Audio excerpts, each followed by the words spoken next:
যদি কোনো মানুষ রোজার হালাতে রোজা অবস্থাতে যদি বেবির সাথে মিলন করে নেয়, ওটাই কথা। স্বপ্ন তো সে গেল এমনি এমনি, রোজা ভাঙবে না। কিন্তু কোনো আল্লাহর বান্দা রোজার হালাতে যদি বিবির সাথে মিলন করে নেয়, রোজার হালাতে খাওয়া হারাম, রোজার হালাতে পানি পান করা হারাম, রোজার হালাতে চা খাওয়া হারাম, রোজার হালাতে শরীয়ত বিরোধী কথা বলা হারাম, রোজার হালাতে সাহারি খাওয়া থেকে নিয়ে ফজরের আজান থেকে নিয়ে এদিকে ইফতারি করা পর্যন্ত, মাগরিবের আজান দেওয়া পর্যন্ত যেগুলা হারাম জিনিস তো হারাম আছে। এবার যেগুলা হালাল জিনিস আছে, যেগুলা আল্লাহ রাব্বুল আলামিন আমাদের জন্য অন্য দিনে অন্য টাইমে হালাল করেছেন, ওই সমস্ত জিনিস কিন্তু রোজার অবস্থাতে হারাম হয়ে যায়। এখন বলেন তো, চা খাওয়া হালাল আছে না হারাম? একটু কথা বলেন। কিন্তু রোজার হালাতে রোজার অবস্থাতে হারাম। এই মুসলমান বলেন, এখন পানি পান করা হালাল আছে না হারাম? জোরে বলেন। কিন্তু রোজার হালাতে পানি পান করা হারাম। এখন বলেন তো, আমি যদি ভাত খাই, রুটি খাই, এগুলা খাওয়া হালাল আছে না হারাম? রোজার হালাতে কিন্তু হারাম। এখন যদি আপনি যদি বাড়ি চলে যান, আর বাড়ি যাওয়ার পর যদি বিবির সাথে আপনি মিলন করেন, দিনের বেলাতে যদি মিলন করেন, আপনার জন্য হালাল আছে না হারাম? হালাল আছে। কিন্তু এই কাজটা যদি দিনের বেলাতে রোজার হালাতে করেন, আল্লাহ রাব্বুল আলামিন তাকে হারাম করে দিয়েছেন। রোজার হালাতে মানুষ যেতে পাবে না, রোজার হালাতে মানুষ যেতে পাবে না। এবার যদি আপনারা প্রশ্ন করেন, মাওলানা, যদি রোজার হালাতে রোজা অবস্থাতে যদি কোনো মানুষ বিবির সাথে মিলন করে নেয়, তাহলে তাকে কি জরিমানা লাগবে? তার কত বড় গুনাহ হবে? তার কত বড় পাপ হবে? আর যদি এই ধরনের কোনো গুনাহ হয়ে যায়, তাহলে এই গুনাহটা কিভাবে কেমন করে মাফ হবে? এটা শরীয়তের কথা। শোনেন মুসলমান ভালো করে। আল্লাহর নবী একদিন বসে আছেন, আপনারা যেমন আজকে বসে বসে জালসা শুনছেন, আল্লাহর নবীর দরবারে সাহাবায়ে কেরাম বসে আছেন, আল্লাহর নবী বসে আছেন, দিনের কথা চলছে, শরীয়তের কথা চলছে। হঠাৎ করে একজন সাহাবী দৌড়াতে দৌড়াতে দৌড়াতে মজলিসে এসে হাজির।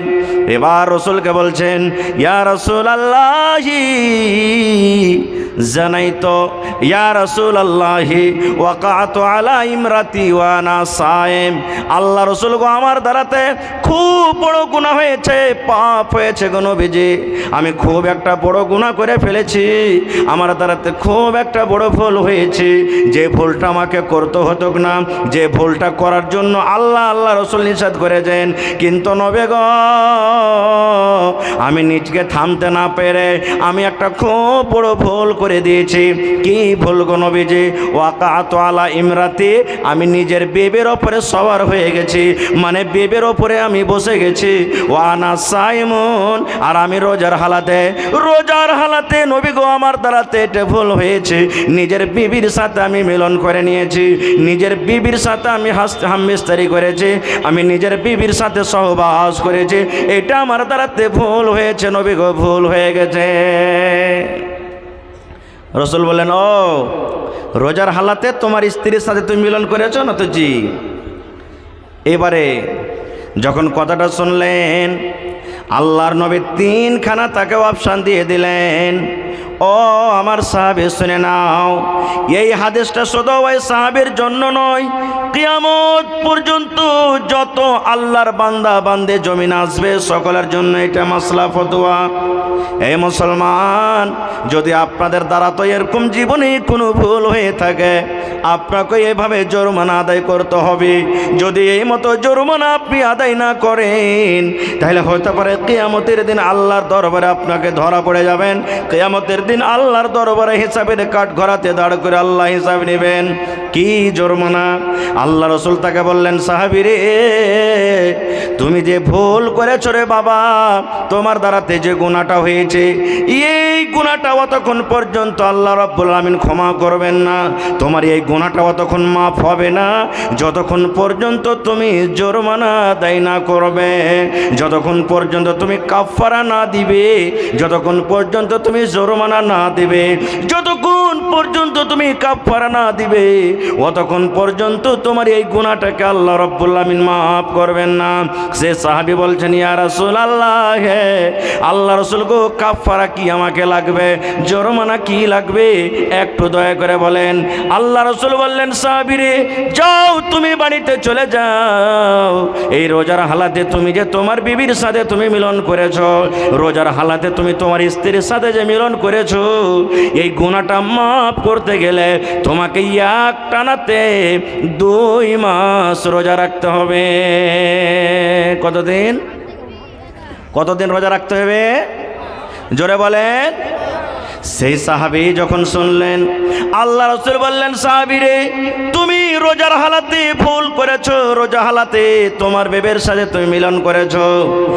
এই ভুলটা যদি মাফ করতে চাও, তুমি বাড়িতে চলে যাও, এক টানাতে এক লাগাতারে তোমাকে 60টা রোজা রাখতে হবে, তোমাকে 2 মাসের রোজা রাখতে হবে। যদি তুমি 2 মাসের রোজা না রাখো, তাহলে আল্লাহ রাব্বুল আমিন তোমার এই গুনাহটাকে মাফ করবেন না।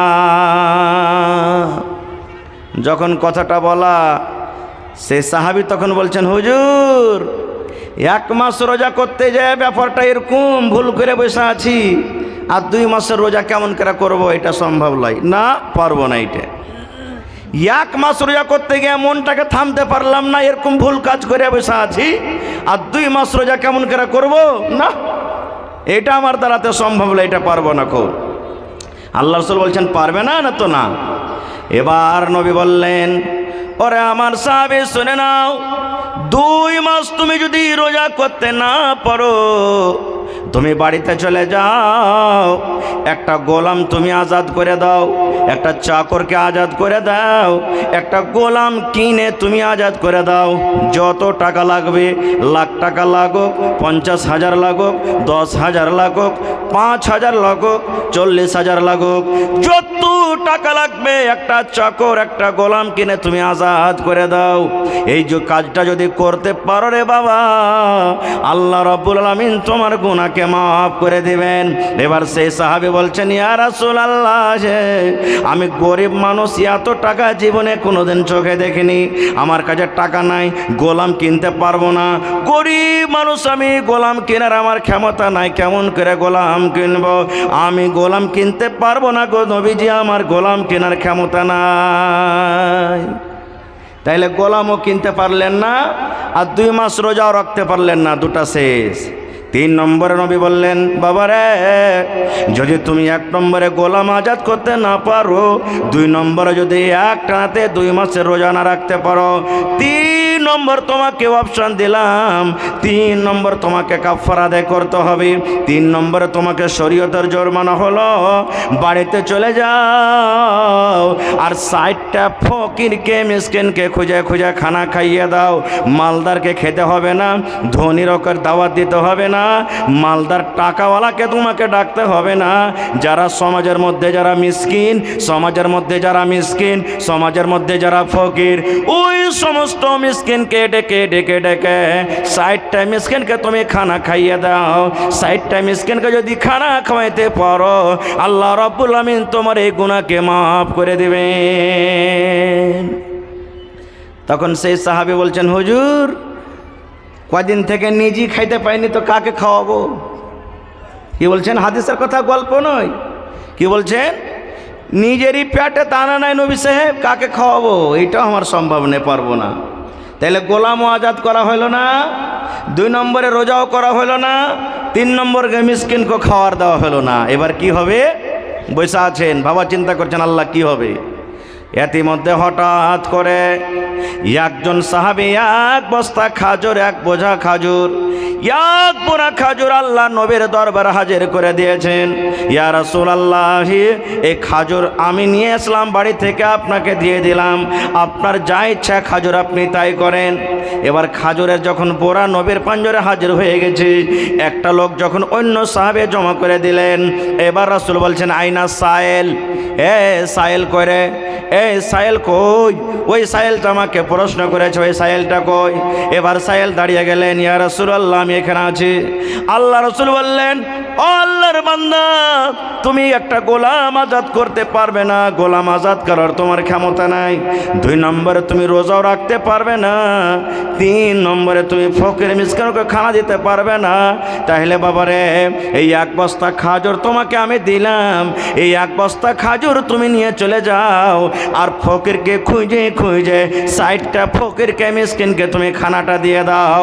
60টা ফকির মিসকিনের মধ্যে খাজুরটা তুমি বেটে দাও। যাও, এই যে 1 পোরা খাজুর আছে, উমুক সাহাবী এনেছে, তুমি এই খাজুর কটা নিয়ে যাও, আর নিয়ে যে তুমি 60টা ফকির মিসকিনকে তুমি বেটে দিবে, যাও। যখন এই কথাটা বলেছেন, তখন সেই সাহাবী কি বলছেন জানেন? আল্লাহর নবী গো, আপনি ফকিরকে বাঁটতে বললেন, আপনি মিসকিনকে বাঁটতে বললেন, মিসকিনকে বাঁটতে হবে, মিসকিনকে আপনি বাঁটতে বললেন।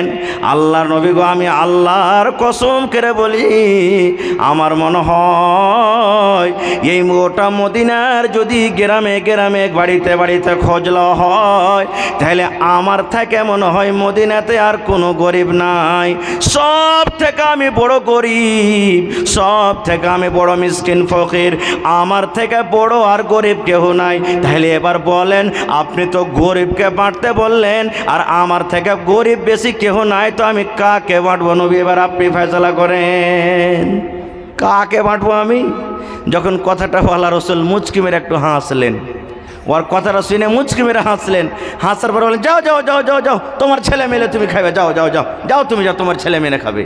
তাইলে ভাই, এখানে আজকে একটা হাদিস শিখলেন, রমজানে রোজার হালাতে যদি স্বপ্নদোষ হয়ে যায়, এমনি স্বপ্নদোষ হয়ে গেল, তাহলে আপনার রোজাটাকে ভাঙতে হবে না, রোজা আপনি রেখে নেবেন, রোজা হয়ে যাবে। ওই হালাতি যদি মানুষ নিজে নিজে যদি এরকমভাবে কোনো কাজ করে, বা নিজের মনে যদি রোজার হালাতে বিবির সাথে মিলন করে লাই, তাহলে কিন্তু ওই জায়গাতে গুনাহ হয়ে গেল, আর সেই গুনাহ মাফ করতে হবে। রোজা তো করতে হবে পরে, এবার এই গুনাহটা মাফ করতে গেলে 3খানা জরিমানা। 1 নম্বর গোলাম আজাদ করো, গোলাম তো এখন এই জমানাতে পাওয়া যায় না, ওইটাকে বাদ দিয়ে দেন। 2 নম্বরে রোজা, 2 মাস রোজা করতে হবে, তাহলে গুনাহটা মাফ হবে। আর যদি এটাও না পারেন, তো 60টা মিসকিনকে আপনাকে খানা খাওয়াইতে হবে, তাহলে আল্লাহ আপনার গুনাহকে মাফ করবেন। একটা শিখে নিলেন, আর একটু আগে চলেন। আল্লাহ রাসূল বলেছেন, যখন তুমি বাড়িতে ওযু করবে, ভাত রান্না করবে, ভাত তুলে মুখে দিবে, রুটি যখন খাবে, ভাজা যখন খাবে, আল্লাহ রাসূল বলেছেন বিসমিল্লাহ বলে তুমি খাবে। কি পড়বে? জোরে বলেন, আরো জোরে বলেন। বিসমিল্লাহ বলতে হবে। ওযু করতে বসলেন, বিসমিল্লাহ পড়িতে হবে। মায়েরা খালারা বাড়িতে বাচ্চাকে দুধ পান করাবে, বাচ্চা তো কথা বলতে পারবে না, আমার মায়েরা খালারা বিসমিল্লাহ বলে বাচ্চাকে দুধ পান করাবে। মায়েরা ভাত রান্নে বসবে, বাড়িতে বিসমিল্লাহ বলবে, রুটি বানাইতে বসবে, বিসমিল্লাহ বলবে। মায়েরা খালারা বাড়িতে তরকারি কাটতে বসবে, বিসমিল্লাহ বলবে। আল্লাহ রাসূল বলেছেন, উম্মত রে, নর হোক কিংবা নারী হোক, যখন বাড়িতে ওযু করতে বসবে নামাজের জন্য, তখন বিসমিল্লাহ বলতে হবে। আর যখন লেখাপড়া করতে বসবে, তখন গোটা বিসমিল্লাহির রহমানির রহিম পড়িতে হবে। দুনিয়ার সব কাজে বিসমিল্লাহ, আর লেখাপড়া করতে বসবেন তখন কিন্তু শুধু বিসমিল্লাহির রহমানির রহিম পড়িতে হবে। কত ভাইকে দেখবেন ওযু করতে বসবে, একবার খুব হাইন ঠেকেরা কইবে বিসমিল্লাহির রহমানির রহিম। জি না, শুধু বিসমিল্লাহ পড়বেন। লেখা পড়তে করতে গিয়ে বিসমিল্লাহির রহমানির পড়তেন। এর প্রমাণ একটা হাদিস কোরআন থেকে আপনারাকে বলি। সুলাইমান নবীর নাম শুনেছেন আপনারা? নাম শুনেছেন? জোরে বলেন না, নাম শুনেছেন? জি, সুলাইমান নবীকে আল্লাহ তাবারাক ওয়া তাআলা এত পাওয়ার দিয়েছিলেন, পাখি, এই যে পাখি, ছাগল, বকরি, বিচ্ছু, পোকা, পাখি, দুনিয়াতে যত কিছু জীবজন্তু সবারই ভাষা বুঝতে পারেন। আজকে ছাগল ম্যাঁ করে ভেবাই নাকি? আমরা মনে করি ভ্যাঁ করে ভেবাইলে। মুরগা থেকে কুকুরু করে বাঁক দেয় নাকি? হ্যাঁ, তো ওই ভাষাতে কি বলছে? ভোরবেলাতে দেখবেন সারককে কুচুর মুচুর করে কথা বলে না? আমরা হয়তো বলছি যে এটা এর ভাষা, কিন্তু সুলাইমান নবী জানতে পারতেন কি বলছে। লম্বা ঘটনা, ছোট্ট করে বাস এক দু মিনিটে বলছি, পারছি, আমার হাতে চলে এসছে ভাই। তো সুলেমান নবী লাই লস্করকে নিয়ে চলে যাচ্ছেন, একদিন দোয়া করবেন, কাহাত সালি পড়ে গেছে, দোয়া করবেন আল্লাহর কাছে যে আল্লাহ তুমি মেঘ দাও, পানি দাও, চলে যাচ্ছেন। কোরআনে একটা সূরা আছে সূরাতুন নামাল, কোরআনে একটা সূরা আছে সূরাতুন, জোরে বলেন সূরাতুন নামাল। নামালাতুন মানে চিউটি, পিপিলিকা, পিঁপড়া যাকে আমরা বলি। ওই কথা, ওই কোরআনে পিঁপড়ার একটা ঘটনা আছে, কথা আছে, এই জন্য আল্লাহ সূরাটার নাম সূরাতুন নামাল থেকেছেন। তো সুলেমান নবী লাইলাস করলে চলিচ্ছেন, একদিন যেতে আছেন। এবার ধরেন হাজার লাখের হিসাবে জামাত দিচ্ছে। আচ্ছা বলেন, আমরা যখন রাস্তাতে হাঁটছি, জালসা শুনতে এসেছি, জালসা শুনতে যাচ্ছি, মসজিদে যাচ্ছি, বাড়ি যাচ্ছি, বাজার যাচ্ছি, তো আমরা পোক পাখালি, জীব জন্তু, ছাগল বকরি, মানুষজন বাঁচিয়ে চলি, কিন্তু কোনোদিন পিঁপড়ায় বাঁচিয়ে চলেছি? এই গাড়িখানটা ভালো করে সিটে মারবে না পিঁপড়াটা ডলে যাবে, এরকম বলেছি? হ্যাঁ না বলেন, বলেছি? কোনোদিন বলিনি আমরা। তো সুলেমান নবী চলিচ্ছেন, আর এক পিপিলিকা, পিঁপড়ার যে সর্দার, মালিক, মুখিয়া, নেতা যে আছে, ও অন্য পিঁপড়াকে বলছেন, রে পিঁপড়ার দল, তাড়াতাড়ি করে তো সান্ধ্যা, খালের ভিতরে সান্ধ্যা, না হলে সুলেমান নবী ওর লস্কর যে আসছে না, বেখেয়ালিতে থাকবে আর তোরাকে কুচিলে চলে যাবে।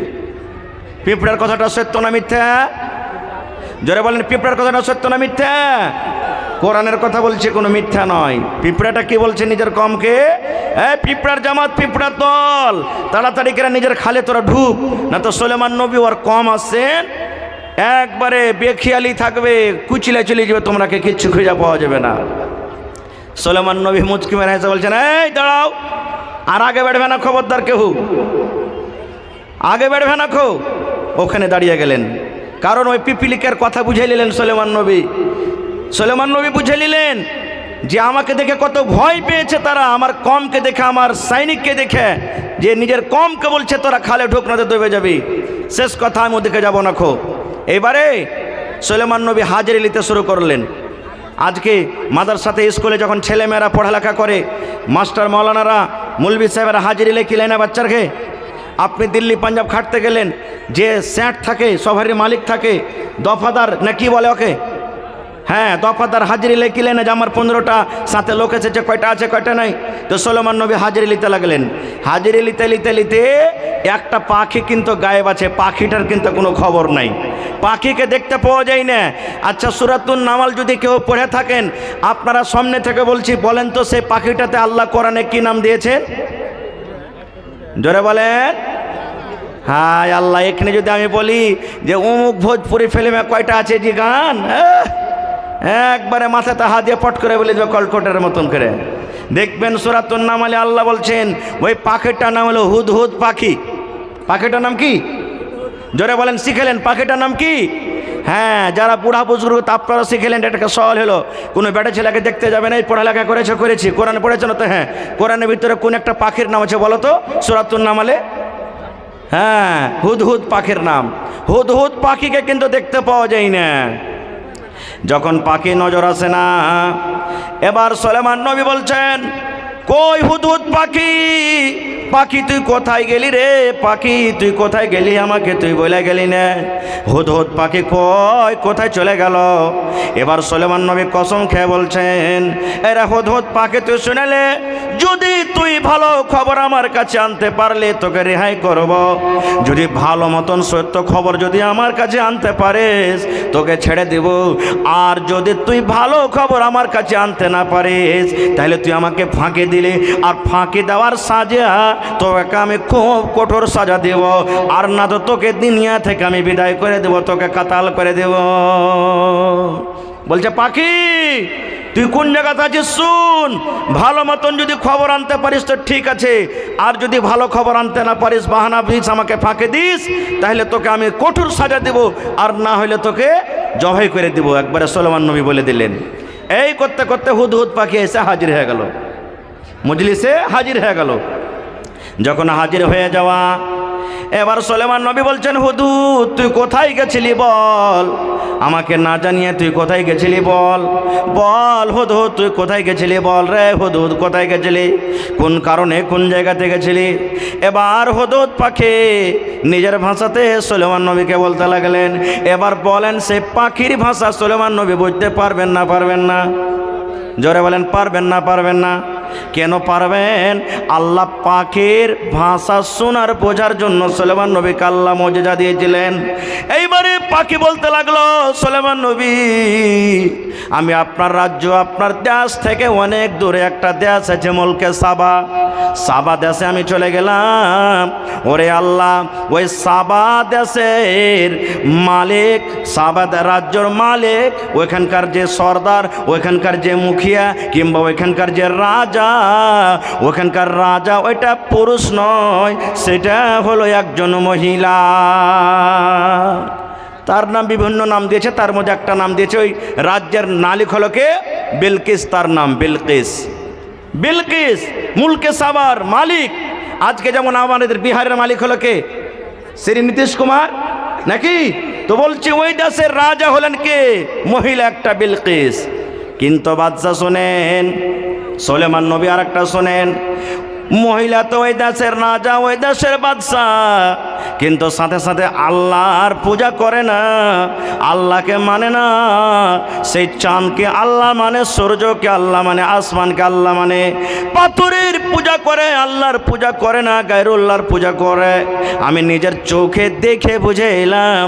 এবার যখন কথাটা বলে দেওয়া, ওরে আল্লাহ সুলেমান নবী তখন বলছেন, পাখি রে কি বলছিস রে পাখি, হতো তুই ভালো করে বল।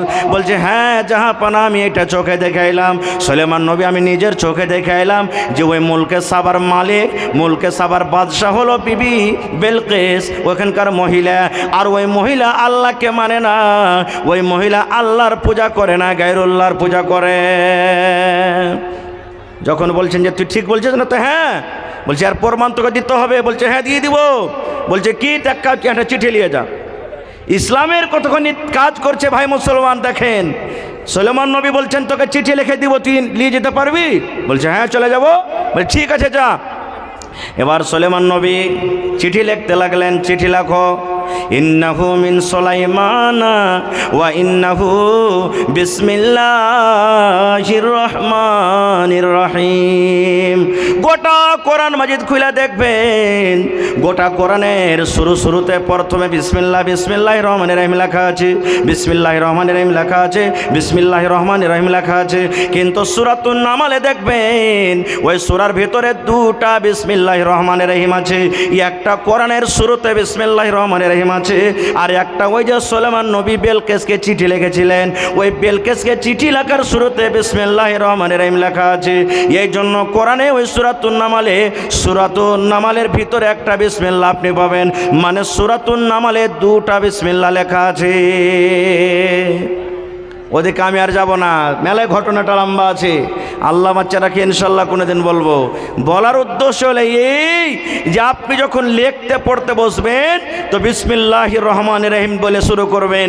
ওর দলিল একটা হয়ে গেল যে সুলেমান নবী বেলকেসকে যখন চিঠি লেখে তখন বিসমিল্লাহির রহমানির রহিম লিখেছিলেন। আরও অন্য আরও হাদিসের অনেক দলিল আছে, আমি ওদিকে যাবো না। তাহলে পড়ালেখা বাদ দিয়ে দুনিয়ার সব কামে বিসমিল্লাহ। এবার বলবেন হাজি মৌলানা চা খাইতে বসেছি, এই একটা চা দে রে ঝড়ু, একটা চা দে, লালটুর একটা চা দে। চা আপনি দিয়েছে, বাস বিসমিল্লাহ বলেন নে, খাইতে শুরু করে দিয়েছেন, আধখানি শেষ। আরে পানি যেত হালেমার মা, পানি যেত রে, পানি পান করতে করতে আধ গিলাস শেষ, বিসমিল্লাহ বলতে ভুলে গেছেন। ভাত খেতে বসেছেন, ভাত খেতে আপনি বিসমিল্লাহ ভুলে গেছেন। এবার কি করবেন? এবার যদি বিসমিল্লাহ না বলে শুরু করে থাকেন তাহলে আপনার হালাত অবস্থা কি জানেন? আল্লাহর নবী বলেছেন, আমার উম্মতের দল তোমরা শুনে নাও, যখন তুমি খেতে বসলে বিসমিল্লাহ বলে তুমি শুরু করবে। ভাত খাবে, রুটি খাবে, ছাতু খাবে, দুধ খাবে, বিসমিল্লাহ বলে শুরু করো। এবার যদি তুমি বিসমিল্লাহ বলে না খাও, বিসমিল্লাহ বলে যদি তুমি না পান করো, যদি তুমি খানাতে বিসমিল্লাহ না বলো, তাহলে তোমার সাথে সাথে শয়তান খানা খাবে। আপনারা জানেন আমার সাথে একটা বাচ্চা খেতে বসেছে। এবার বলেন দুই বন্ধু একসাথে খেতে বসেছেন। এবার খেতে খেতে একটা বন্ধু খেতে খেতে হঠাৎ করে থালাতে খাওয়া গলা উল্টি করে দিলে, বলেন আপনার মনটা খারাপ হবে না? হবে না? হবে না? হবে না? আপনি খেতে বেঁচেছেন, আপনারই বাচ্চা, আপনারই জন্ম দেওয়া বাচ্চা, 5 বছর 7 বছর 10 বছরকার বাচ্চা, এখানে আপনি খেতে বেঁচেছেন, 2 হাত দূরে পায়খানা করে দিলে মন খারাপ হবে না? হবে না? বলেন হবে না? হবে না?